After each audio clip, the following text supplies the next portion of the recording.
अस्सलाम वालेकुम। कैसे हैं आप सब लोग। आई होप कि आप सब ठीक होंगे और जहाँ भी होंगे खुश होंगे। आज की स्टोरीज़ को शुरू करने से पहले आपसे रिक्वेस्ट है कि आप चैनल को सब्सक्राइब कर लें। आपके पास अगर स्टोरीज़ हैं तो आप भेजना चाहते हैं तो मुझे व्हाट्सएप कर सकते हैं। सरगोदा से ही आज की पहली स्टोरी निम्रा ने सेंड की है। सुना है कि जिन्नात वीरान सुनसान जगहों पर और ख़ाली मकानात पर बसेरा डालते हैं। तारीख घरों में इनके घर होते हैं, मगर मेरे साथ इसका उलट था। हमारा घर आबाद और सरे शाम इसमें रोशनी का इंतज़ाम भी होता है। सर्दियों में सहन की बत्ती सारी रात जलती, जबकि गर्मी में जब सब सहन में सोते इसलिए लाइट बंद कर दी जाती। कमरों में छोटे बल्ब रोशन होते। घर में अक्सर औक़ात ऐसे वाक़यात जन्म लेते जिनकी अब हमें आदत सी हो गई है, और ऐसे वाक़यात मेरे साथ ज़्यादातर पेश आते। सब एक तरह का मजाक भी बनाते थे कि तुम असल में जन्नात के कबीले की हो, मगर रहती हम इंसानों के बीच हो। खैर, ये मैं इसलिए बात कर रही थी कि अब मैं कहानी की तरफ आती हूँ। सहन में हमारे वॉशरूम और वॉशरूम के साथ पौधों की क्यारियाँ हैं। जब घर की कंस्ट्रक्शन के दौरान मेरी फरमाइश पर यहाँ पौधों की क्यारी बनाई गई तो थोड़े ही दिनों में 2 पेड़ खुद ब खुद इस ज़मीन पे उगने लगे। एक जामन का पेड़ था जो क्यारी के दूसरी तरफ था, और दूसरा अमरूद का जो क्यारी के अपोजिट डायरेक्शन पर था और वॉशरूम के बिल्कुल करीब उगा हुआ था। जामन का पेड़ दिनों में ही इतना बढ़ गया कि छत तक पहुंच गया, मगर इसकी वजह से अटैच दीवार बहुत मुतासिर हो गई। इसलिए वो पेड़ हमने काट दिया, मगर जड़ें रहने दी। इसके बावजूद वो पेड़ दोबारा परवान नहीं चढ़ा। अमरूद का पेड़ आहिस्ता आहिस्ता बढ़ने लगा और चौथे साल इस पर अमरूद भी लग गए, और इसको मैंने काटने ना दिया। अब इस पर दोनों मौसमों में अमरूद लगते हैं और वो बहुत ही मीठे होते हैं। इस पेड़ से मुझे खासी अटैचमेंट है, यहाँ तक कि एक तरह से मेरी दोस्ती हो गई। मैंने कभी इसका फल नहीं खाया, मगर इस पेड़ पर अक्सर रात के वक्त मैंने बहुत अजीब अजीब सी एक्टिविटीज़ देखी। हर रात मुझे ऐसा फील होता है जैसे कि इस पेड़ पर कोई मुस्कुराती हुई आंखें मुझको देखती रहती हैं। कभी कोई बिल्ली चढ़ी होती है, और कभी कोई कौवा नज़र आता, और कभी बहुत ही सारे परिंदे। मस्जिद के इमाम साहब और कुछ तालिब इल्म अफराद इस पेड़ को काटने का मशवरा दे के गए, मगर हमारा दिल नहीं मानता। और हैरत की बात यह है कि जब अब्बू ने इस पेड़ को काटने का इरादा किया तो उस पर फल लगना लग जाते, और मैं मना कर देती कि नहीं, अभी मत काटें इसको। मगर इस साल गर्मियों में मैंने बहुत अजीब चीज़ देखी। मैं सहन में लेटी अपनी भांजी से कॉल पर फ़ोन पे बात कर रही थी। रात के तकरीबन 12 बज रहे थे।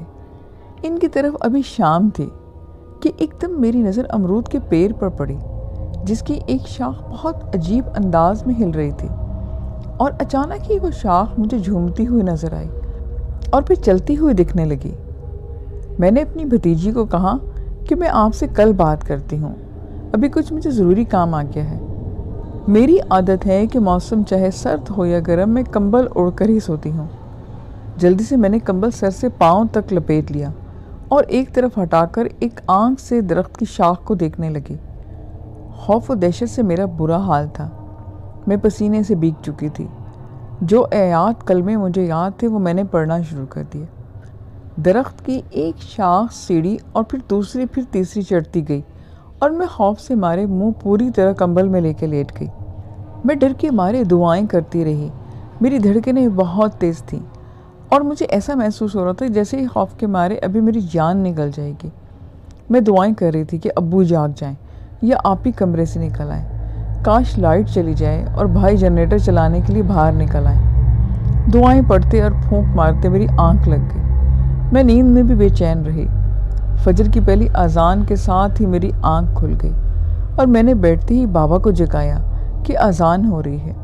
बाबा मेरे वज़ू करके निकले तो इनके साथ मस्जिद से निकलने से पहले ही मैं भी वज़ू के लिए निकल उठी, और अभी चरपाई की पायंती की तरफ ही ज़मीन पर अमरूद की टूटी हुई शाख देखकर पैरों तले मेरे से ज़मीन निकल गई।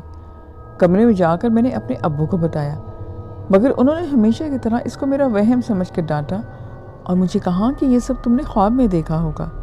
मगर जब मस्जिद से वापस आए और इनको दवा देने लगी तो वो कहते हैं कि इमाम साहब ने इस पेड़ को फ़िलहाल काटने से मना कर दिया है, अब कि कहीं कुछ और नुकसान ना हो जाए, और एक तावीज़ दिया है कि ये असर के बाद तरख पे लटका देना। और मैं सोचती रही कि अगर वाकई ये मेरा वहम है तो इन वाक़यात से अब्बू इतने ज़्यादा परेशान क्यों हो जाते हैं, और दरख्त की शाख टूट गिरने के पीछे क्या राज हो सकता है। हैदराबाद से जाहिद ने ये कहानी मुझे सेंड की है। वो रात काफ़ी ठंडी थी। मैं अपने फ्रेंड्स के साथ सिनेमा से लेट निकला। बाहर सर्दी रिकॉर्ड तोड़ हो रही थी, जिसकी वजह से सर्दी मुझे बहुत ज़्यादा लग रही थी। कार पार्किंग थोड़ी ही दूर थी, इसलिए गाड़ी तक पहुंचते पहुंचते मेरी काफ़ी ठंड से जान निकल गई। गाड़ी में बैठते ही मैंने हीटर फुल स्पीड में चला लिया और घर की सिम चल पड़ा। मेरे बाकी फ्रेंड्स भी अभी अपनी अपनी गाड़ियों पर निकल चुके थे। मुझे सख्त भूख लग रही थी और इसलिए किसी ढाबे से खाना खाने का सोचा, और रास्ते में पड़ने वाले एक छोटे से ढाबे पर मैंने अपनी कार रोक दी। रात के इस वक्त तकरीबन 10:30 बजे थे और होटल सारे बंद हो चुके थे। सिर्फ छोटे मोटे ढाबे ड्राइवर्स के लिए खुले होते थे। मेरे खाना खा चुकने के बाद दोबारा गाड़ी में बैठकर घर की तरफ रवां दवा हो गया। मेरा घर चेक नंबर 23 में था, जो कि शहर से 15-20 मिनट के फासले पर था। ये एक छोटा सा कस्बा था जहाँ की आबादी बमुश्किल 2000 ही होगी। हमारे कस्बे से पहले एक फार्म पड़ता था, जहाँ रात को इस पहर उल्लू बोल रहे होते थे। अक्सर रात को डाकू गाड़ियाँ लूट लेते थे और एक आध कत्ल की वारदात भी हुई थी, इसलिए इस रास्ते से कोई भी नहीं जाता। सारे वहाँ से खौफजदा होते थे। मैं रात को अक्सर इस जगह से गुजरने से गुरेज करता था, मगर आज रात दोस्तों के कहने पर फिल्म देखने के लिए रुक गया था। खैर, मैं इस फार्म के कच्चे रास्ते पर गाड़ी तेज तेज दौड़ाने लगा। आसपास की सारी आबादियाँ रात की वजह से नींद में थी और सुनसान रास्तों पर कभी कभी उल्लू की चीखें सुनाई देती या झींगरों और मेढकों की आवाज़ें आती। गाड़ी तेज़ी से अपनी मंजिल की जानिब थी। कच्ची रोड को घने स्याह दरख्तों ने घेरा हुआ था, इसलिए गाड़ी की लाइट्स मेन रोड पर दोबारा से क्लियर हो गई। ये रोड फार्म हाउस वालों ने अपने लिए बनाया था, मगर गांव वाले भी इसको शॉर्टकट के तौर पर कभी कभी यूज़ करते, क्योंकि दूसरा रास्ता बहुत लंबा था कि इस रास्ते से ये 2 घंटे फजूल में ज़ाया हो जाते। खैर, मैं अपनी ही सोचों में गुम फार्म क्रॉस करके कस्बे की हदूद में पहुंचना चाहता था। एक्सीलेटर पर पाँव का दबाव मेरा बढ़ता ही जा रहा था कि फिर एकदम से मुझे सड़क के दरमियान में किसी इंसानी वजूद का एहसास हुआ। वो कोई 8-10 साल का बच्चा था, जो हेडलाइट्स की रोशनी से बचने के लिए एक हाथ आंखों पर रख कर दूसरे हाथ से लिफ्ट मांगने का इशारा कर रहा था। रात के इस पहर इस बच्चे की मौजूदगी यकीनन हैरान कुन थी। मैं हैरत में डूबा इसकी तरफ देखे जा रहा था। दिल में तरह तरह के वस्फे आ रहे थे। हो सकता है कि किसी डाकू के ग्रोह ने मेंबर हो जो ऐसा ड्रामा करके मुझे लूटना चाह रहे हों, क्योंकि अक्सर गाड़ियाँ डाकू लूटने के लिए रोकते थे और यही ड्रामा करते थे। लेकिन एक पल को ये ख्याल भी आ रहा था कि हो सकता है कि ये सचमुच में बेचारा मुसीबत में हो और लिफ्ट को मांगना चाहता हो, और ये भी हो सकता है कि वो घर से भागा हुआ कोई बच्चा हो और इधर भटक गया हो। खैर, किसी ख्याल के तहत मैंने गाड़ी इसके पास रोक दी। अगर ये वाकई किसी डाकुओं के गिरोह का होगा तो डाकू किसी भी तरह मुझे रोक कर लूट सकते हैं, और अगर मैं भागने की कोशिशें करूँगा तो हो सकता है कि वो मेरी गाड़ियों पर फायरिंग कर दें और टायर वगैरह ब्रस्ट कर दें। भागने के चक्कर में मैं अपनी जान से भी हाथ धो बैठता। खैर, सारी सूरत हाल को सामने रखकर मैंने गाड़ी को रोक लिया और दरवाज़ा खोल दिया। वो अंदर आ बैठा। वो सर्दी से इसका वजूद कांप रहा था और इसके वजूद पर नाकाफ़ी कपड़े थे जो इस सर्दी के मौसम के लिए नामौजू थे। गर्म गाड़ी में बैठते ही इसने सुकून का सांस लिया और मुझे शुक्र भरी नज़रों से देखने लगा। क्यों काका, कहाँ जा रहे हैं और इतनी रात गई, इधर क्या कर रहे हो? मैंने उससे पूछा। चाचू, मैं रास्ता भटक गया था, इसलिए घर पहुंचने में देर हो गई। बस थोड़ी ही दूर मेरा घर है, मुझे मेरे घर उतार दीजिएगा। उसने मेरी तरफ देखते हुए ये बात कही, मगर ना जाने क्यों मुझे इसकी बेरौनक आंखों से खौफ आ रहा था।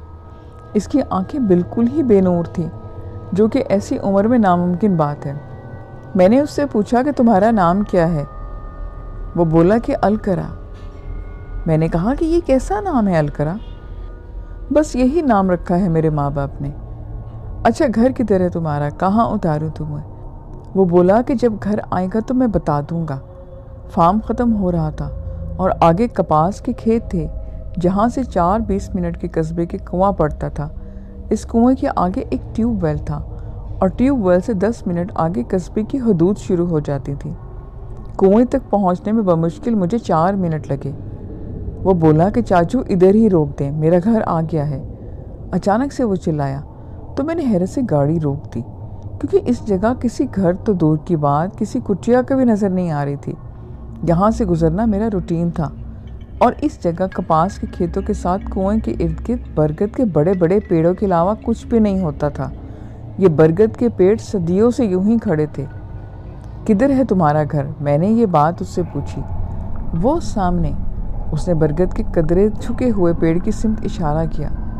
मुझे हैरत में छोड़कर इस लम्हे वो दरवाज़ा खोलकर बाहर जा खड़ा हुआ।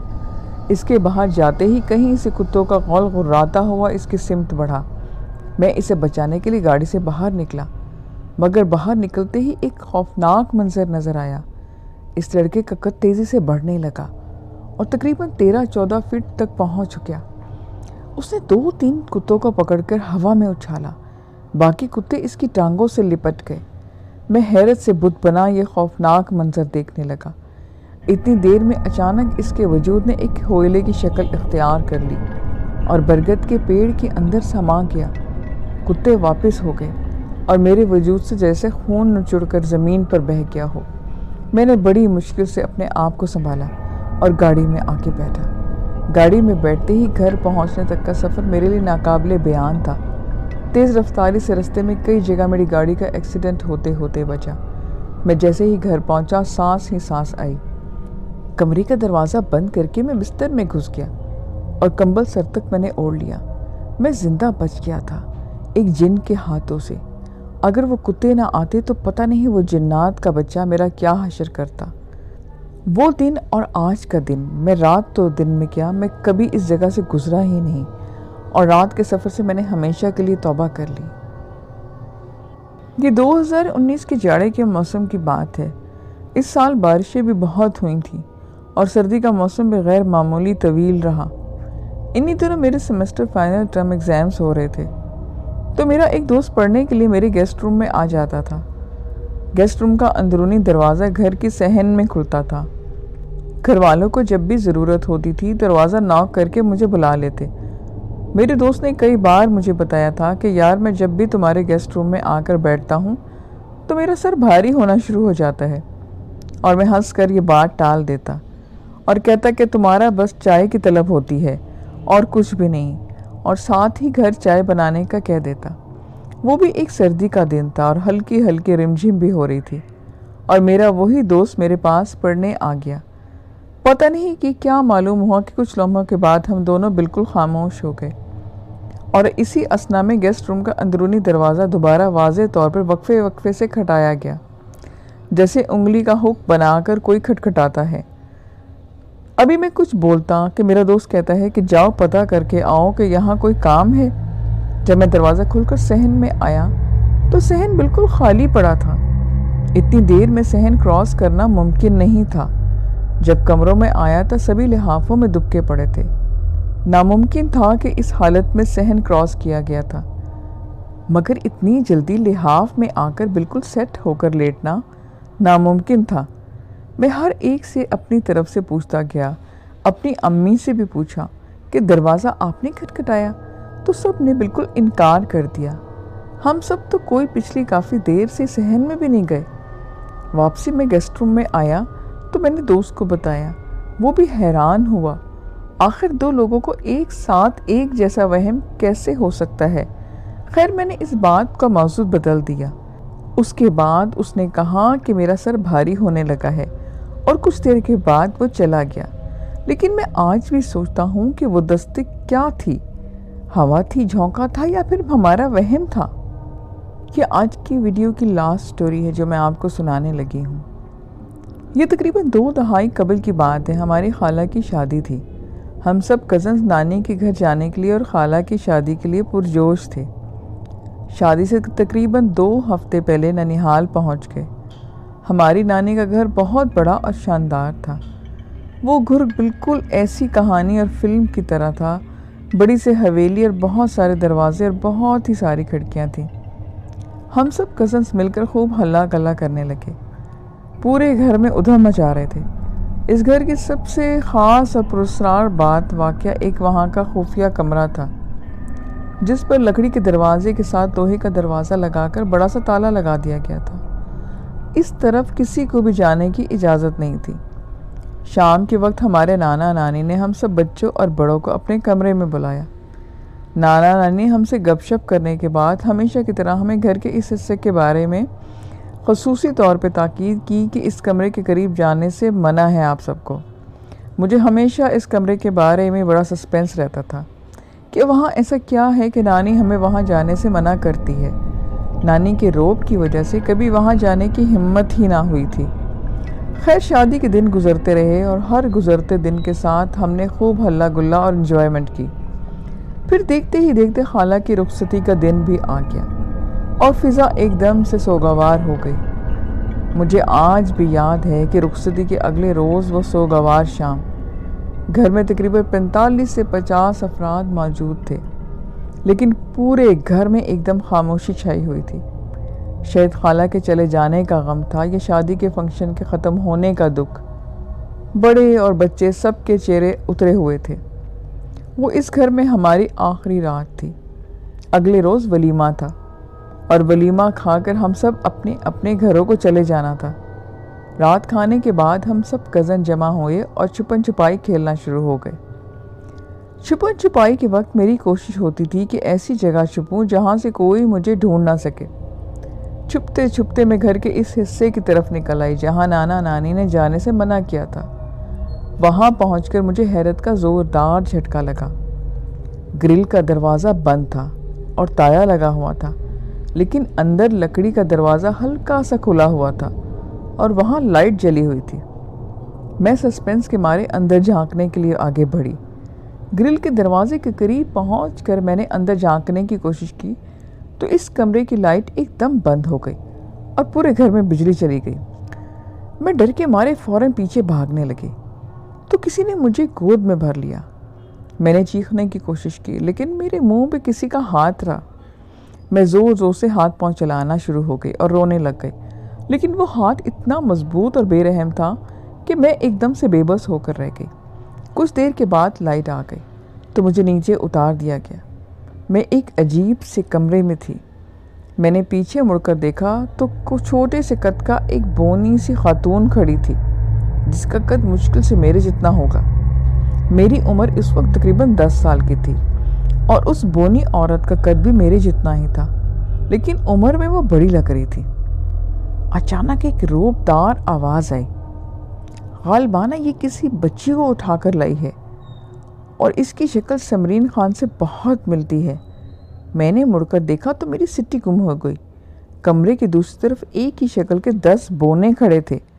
मैं खौफ के मारे कांपना शुरू हो गई और भागने की कोशिश करने लगी, लेकिन मेरा जिस्म गोया जान निकल चुकी थी। फिर इस बोनी औरत की आवाज़ आई, जी हुजूर, ये सिमरन खान की बच्ची है। ये कमरे के अंदर झांकने की कोशिश कर रही थी। इस बात के जवाब में इन 10 जिस्मों वाले बोने के गुस्से से भरी आवाज़ आई, गालिबाना इस बच्ची को फ़ौरन छोड़कर आओ, इससे पहले कि इसे कुछ हो जाए। समरीन खान की वालदा हमारी मुँह बोली बहन है। तुमने माजी में समरीन खान को बहुत तंग किया है। आइंदा इस बच्ची को कभी तंग ना करना, वरना तुम्हें हम भयानक सज़ा देंगे। फिर मुझे कुछ याद ना रहा और मुझे चक्कर से आए और आंखों के आगे एकदम से अंधेरा छा गया। जब मुझे होश आया तो मेरे सब कज़न मुझे झंझोड़ कर जगा रहे थे कि फेरी उठ जाओ, तुम छुपन छुपाई खेलते हुए सो जाती हो, अजीब बांगी लड़की हो तुम। मैं हड़बड़ा कर उठ बैठी और इधर उधर देखना शुरू हो गई तो सामने वो बंद कमरा था और इस पर ताला लटक रहा था। मैं फ़ौरन भाग कर गई तो मेरी हैरत की इंतहा ना रही, क्योंकि ताला जंग आलूद था और जब मैंने इससे पहले देखा था तो ताला ना सिर्फ खुला हुआ था बल्कि जंग भी नहीं लगा था। अचानक नानी की रुखदार आवाज़ ने हम सब बच्चों को वहाँ से भागने पर मजबूर कर दिया। इस वाक़े को मैंने किसी से जिक्र नहीं किया। अपने घर वापस आने के बाद ये वाक़या मेरे जहन से भूला नहीं था। फिर एक रोज़ मैंने अपनी अम्मी से इस बात का जिक्र किया। जब मैंने गालिबाना के नाम लिया तो वो चौंक उठी और इनके चेहरे पर एक रंग आकर गुजर गया। फिर एकदम उन्होंने ज़ोरदार कहका लगाया और मजाक से कहा कि तुम तो पढ़ते पढ़ते सो जाती हो, ये वाक़या भी तुम्हारा कोई ख्वाब होगा। मैंने अम्मी को काफ़ी यकीन दिलाने की कोशिश की, लेकिन उन्होंने मेरा ख्वाब समझकर बहला दिया मुझे। आज इस वाक़े को 20 साल से ज़्यादा अरसा हो चुका है। मेरी शादी भी हो गई है और मेरे अब बच्चे भी हैं, लेकिन ये वाक़या आज भी मेरे जहन में बिल्कुल फ्रेश है। लिसनर्स, ये आज की स्टोरीज़ थी। आई होप कि आपको अच्छी लगी होंगी। मुझे अपना फीडबैक ज़रूर दीजिएगा। फिर नेक्स्ट वीडियो में मिलेंगे न्यू स्टोरीज़ के साथ। अपना ख्याल रखें। खुदा हाफिज़।